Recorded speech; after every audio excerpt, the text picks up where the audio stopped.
Can I just ask you something? Because I'm hoping that we're going to be reaching people who may be at an impasse like that. Maybe they've been, I don't know, a coal miner all their life. I'm from West Virginia. I know a lot of friends who are like, well, that's all I've ever done. Or maybe you've been a musician, or maybe you've been, I don't know, whatever. Maybe there's a business you started and it's kind of had a downturn. What's your takeaway from that little period of time? Where do you find the courage? You know, what transpires? Because that's an amazing decision that I honestly think a lot of people are going to be facing. I think it gave me self-worth a bit to make some good grades. Mm-hmm.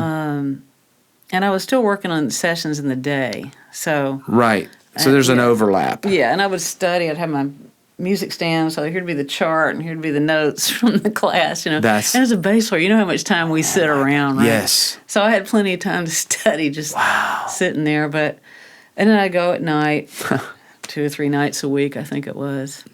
Well, the courage, I don't know. I remember about halfway through my first year, I got into a relationship that was really rewarding too, and that kind of spanned the majority of my law school. So I think that gave me a little ground to stand on, maybe, that excellent. I didn't have that first fall semester, you know. So that certainly helped. But you did it. So you end up, if we can just kind of go through your law career, then you eventually end up in a partnership, and then you go out, you start your own. Yeah. Right? Well, actually, what happened is right after I passed the bar, I started at a law firm in Franklin that has three partners, and I was there for 3 years, and that was good. It's bad to get out of law school and then try to do it on your own immediately. You got to have a mentor, right? Because like most schools, I think you come out of law school with a bunch of theory, but you don't know how to sit with a client and Can't imagine. It's like, oh no, this is completely different than school. So I had good mentorship for 3 years, but so the law firm was your Rodney Crowe experience in law. Yes, it was, and yes, and again, they had a lot of integrity, so that was good. I got a little. I guess after 3 years, I started thinking. Well, first of all, I needed an assistant, and it wasn't in their budget. So there were reasons why I left, even though I still love those guys. They're great. Puryear, Newman, and Morton, killer. No, that's great. Oh, yeah. That's still intact, those relationships. I still have coffee with some of them. That's great. So anyway, I thought, well, it's time for me to start my own law firm now. I've been doing this 3 years, Of course.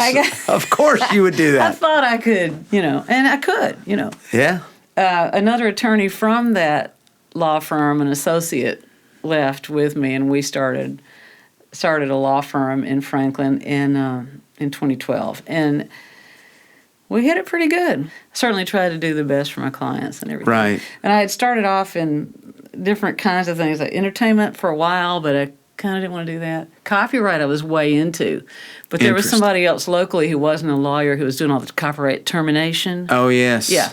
I mean, I was into it, but I could see that the clientele was not going to be there. So sadly, I started doing a bunch of divorces. Okay, so somewhere in the middle of that is where my mind started turning again. I don't want to make generalizations about the law, right? Based on my personal experience, right? Okay, my personal experience was that I was trying to do my best for everybody. I found that sometimes the results weren't as they should be to my mind. Like, as I said, in law school, you read these cases, and, well, this happened here, so if I have something like that, then that's what's supposed to happen. But you find out in the real world of law that, judges and lawyers are, they don't necessarily think the way that you do, or some are fallible even, We're all fallible. Right. I was a fallible attorney. So in 2015, it was a construction case. I didn't do a lot of those, but I did some. And the person on the other side was, a bad dude. My client was just somebody trying to make justice happen, and I was trying to help her make it happen. And boy, it got like, it was I felt physically in danger Oh, wow. in 2015. Really? Yeah. It could have gone that way as well as not. I felt Not good. Not good, no. And I couldn't make it happen. We would go through all these levels. It started off as a little lawsuit, then it was like going up and up. That's got to be incredibly disorienting or discouraging. It was. There would be some decisions. Because you think this is so clear. Yeah, how can you not see this? So That'd be hard. It was hard. It is not black and white, and I still enjoyed where I was. I enjoyed the camaraderie of the lawyers and judges.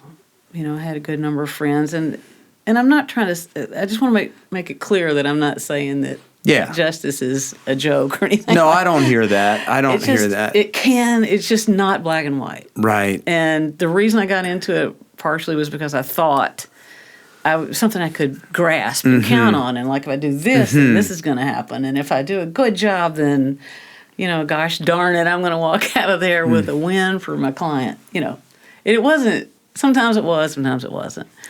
That's got to be hard. And I could see you, because of the way I know you approach sessions and playing bass, that you can't do it without being personally invested. Yeah. Whatever service somebody's providing, I want somebody that's invested. That's true. And I think that's yeah. That people care. I guess maybe rose-colored glasses, but I think there's a future for that. As a musician or whatever, I might tend to be a little more personally invested. Like, here's some things I enjoyed. I enjoyed the fact that I would get in my car with a little bag, a little briefcase thing, rather than, you know, carrying, 4 basses at once. And, for a while I thought, hey, this is pretty good, and I was making decent money. And I would think it would feel incredibly legit.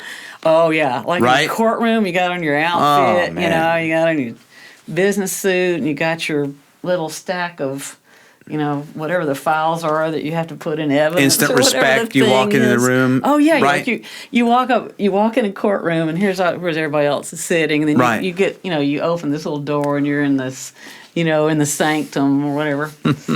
So yeah, I mean, there was a lot of fun stuff to it like that. I'd have to say I was pretty engaged in that initially, the court thing, and I took it real seriously. Sure. I was always prepared and. Yes. And when I still act like this is all past tense. I still do it, just not as much.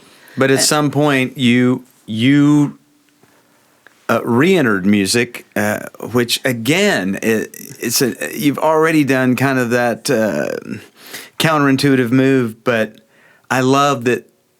Then music gets grafted back in.